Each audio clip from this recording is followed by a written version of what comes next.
Property and refurbishing property and investing in property just became a passion. And Richard, you do primarily HMOs, don't you? Absolutely, Abby. Yes, mainly HMOs.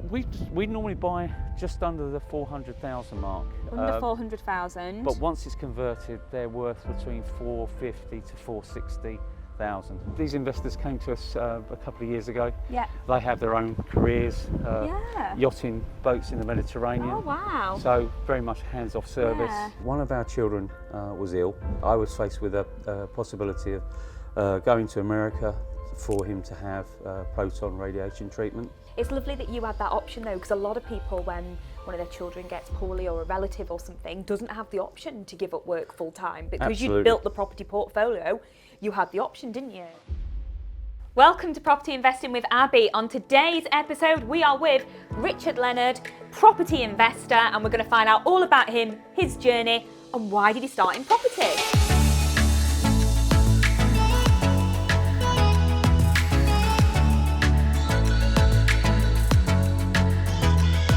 So hi Richard. Hi Abby, how are you? Thank you so much for joining me today. No Could you problem. tell us a little bit about your past, what you did for a living, and what got you into property? Well, I started off as an engineer, corporate project manager. Property and refurbishing property and investing in property just became a passion. And now I'm a Touchstone coach as well, which brings me a great deal of joy because I'm able to give a lot of that knowledge and experience back. Amazing. Can you tell us about your first deal in property? How did that feel doing the first one? Oh my goodness, it's got to be the 1980s and we're talking Luton in Bedfordshire. Myself and a friend were buying awful properties with roofs missing, walls down, and we were buying them on credit cards and cash. Oh wow. Yeah, and we had a friend at Midland Bank, a guy called Derek Brown, who would every now and again say, do you want a small loan? And we go off to auction and we buy those properties. I think the first one was 29 Hartley Road. They say you always remember your oldest girlfriend, but that was my first property, and it had a big chunk missing out of the roof. Wow. And no kitchen. So yeah, that was my first one. We refurbished it, and we didn't know what to do. In those days, the lettings market wasn't really that mature. A few estate agents had a sideline which was letting, but we thought, well, how about we actually find a tenant? And that tenant stayed with us for about 10 years. I think we bought it for a few £1,000s. We sold it for about 35,000. It's now worth about 300,000. And it's a simple 2 up, 2 down. Yeah. In a sort of pretty rough area of Luton. So yeah, that was the first deal. one. Yeah. And Richard, you do primarily HMOs, don't you? Absolutely, Abby. Yes, mainly HMOs. Now this to me doesn't look like a HMO area. No, it's not, You know, Abby. people think like slum landlords, don't they? Like ruined properties, but this is gorgeous. No, this is community. There are families. You know, there's couples live here, and it takes the pressure off the local authority to provide affordable housing. Every HMO has a central notice board. Yep. It's a way that the tenants can communicate with each other. Plus, Yeah. also it holds most of the documentation that are so important to the amenity standards and licensing that we have to adhere to. Yeah, and this one's a 5-bed. This is a 5-bed, yes. And what type of tenants have you got in this one? These are all white collar, I call high-end professionals, mainly working in the fintech and industrial locations and firms within Stevenage. And do you mix men and female together? Yes, we do, yes. It works absolutely fine.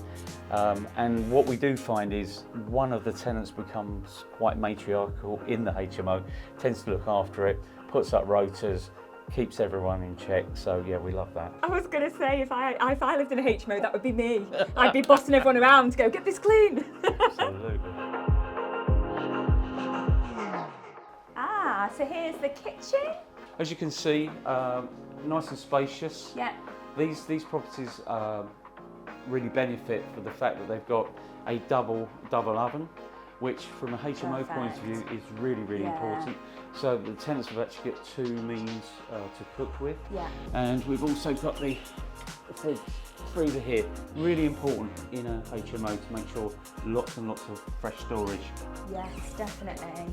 Just behind there we've got a dishwasher, tumble dryer, all built in. Wow, look at that. They've definitely been cooking.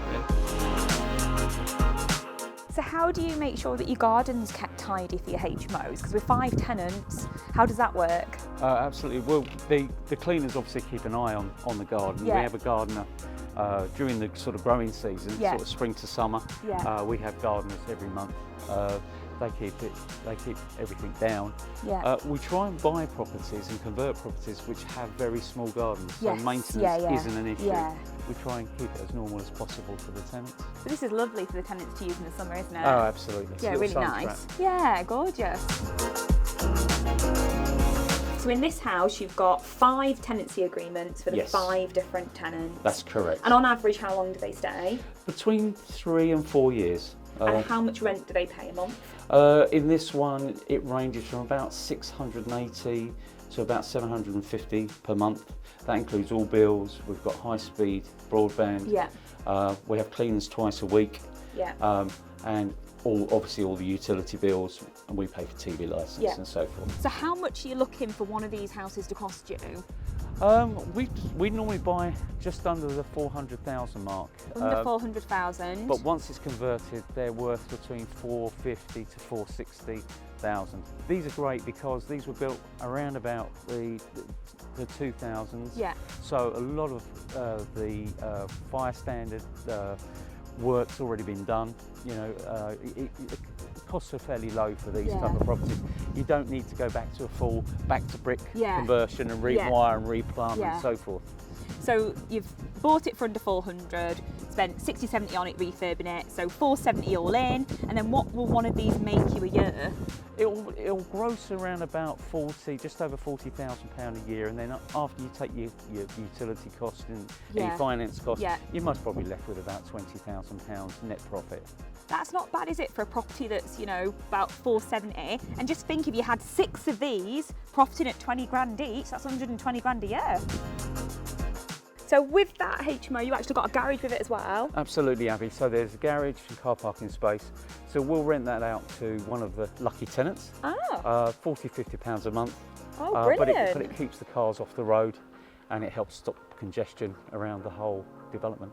Yeah, but that's great. You can rent it out and one of the tenants is interested for an extra £40, £50 a month. Absolutely, yeah.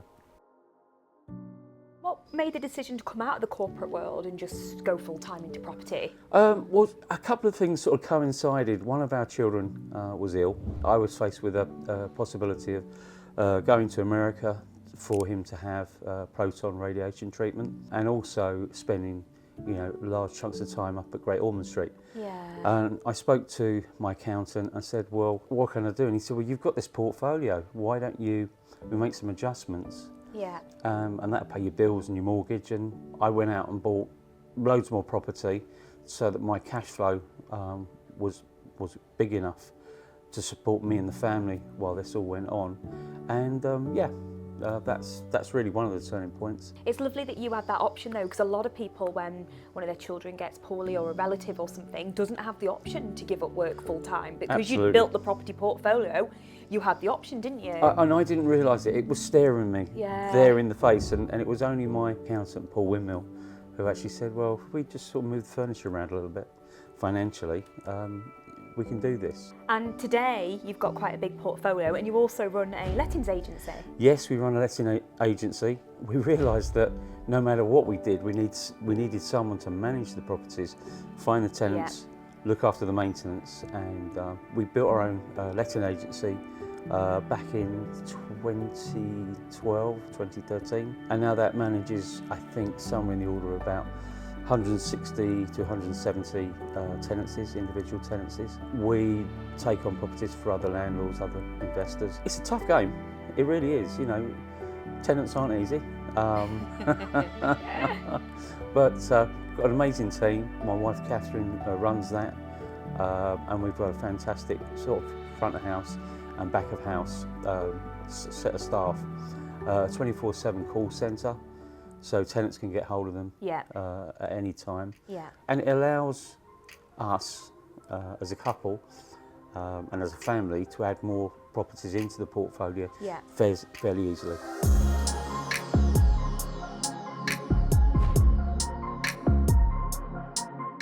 So this is a 6-bed HMO. These investors came to us a couple of years ago. Yeah. They have their own careers, Yeah. yachting boats in the Mediterranean. Oh wow. So very much a hands-off service. Yeah. So how much would this one turn over a year? Similar sort of figures, slightly less than the ones we saw earlier, but yeah, you're still looking at 35,000 pounds a year turnover. Most of our properties, we have a waiting list of people wanting to rent. There's not enough housing. Just not enough.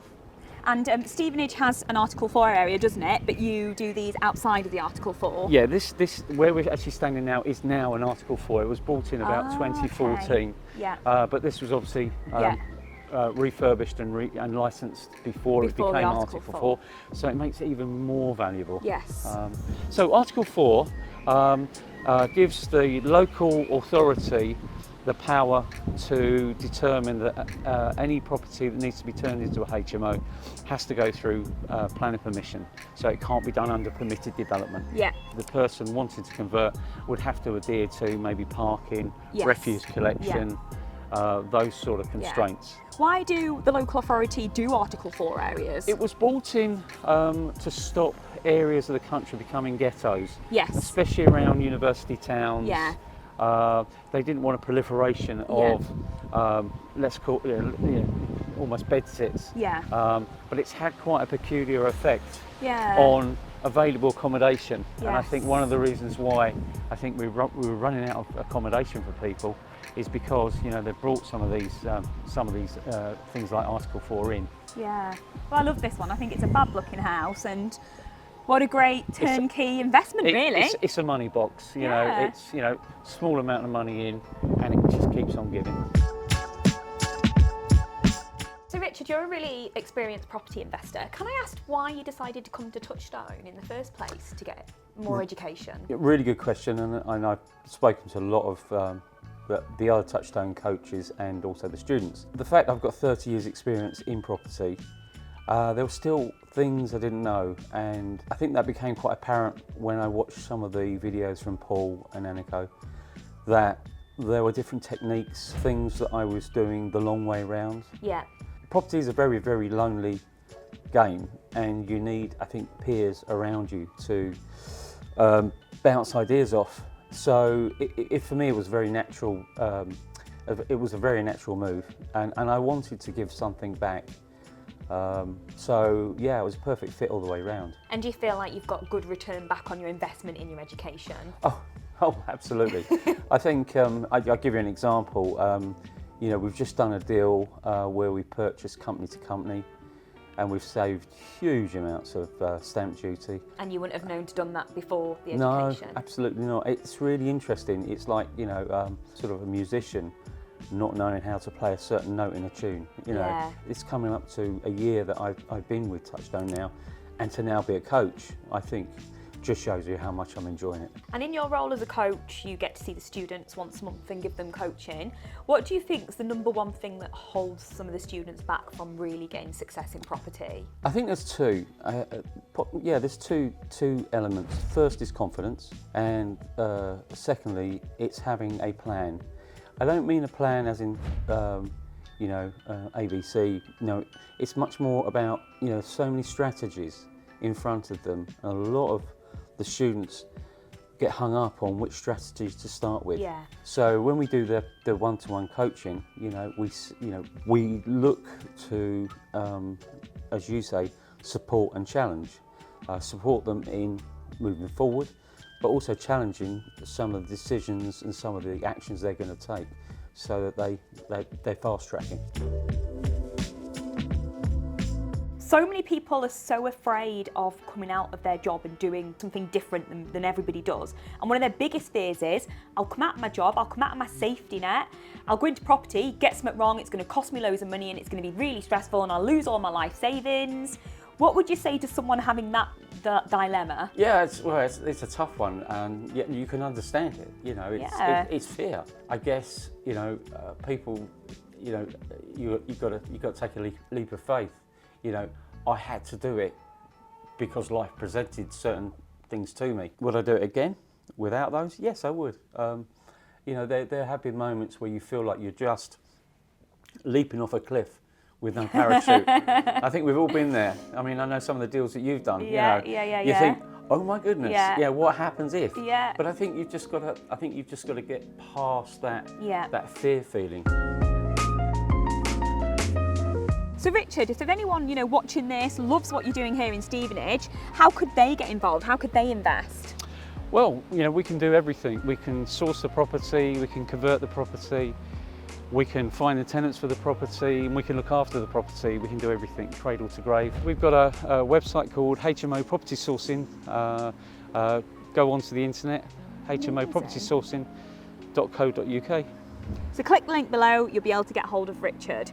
Now, the most important thing Richard said was education, education, education. So if you haven't already, make sure you get educated so that you can become a good, profitable landlord. Thank you so much for watching Property Investing with Abby. Richard, it's been great to have you on, and I hope this has inspired you guys to go and do property, because if Richard hadn't, he wouldn't have been able to be there for his family when they needed him. If you haven't already, subscribe to the channel, like the video, and let us know. And if you're wanting to contact Richard, his details are below this video.